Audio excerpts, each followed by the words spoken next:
Your backpack is either helping you or slowly wrecking your hike.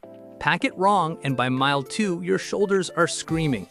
Here's how experienced hikers actually load a day pack. Step 1. Load heavy items first, right against your back and centered between your shoulder blades.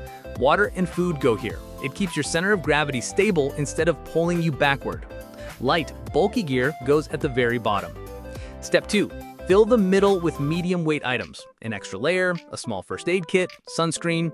Keep these easy to grab without fully unpacking.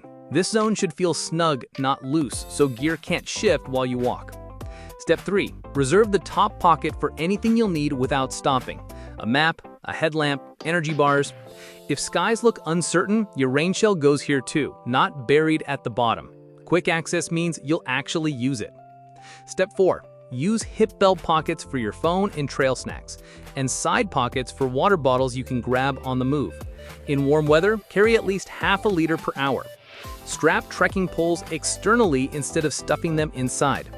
Pro tip: tighten the compression straps last so the load sits high and close to your back.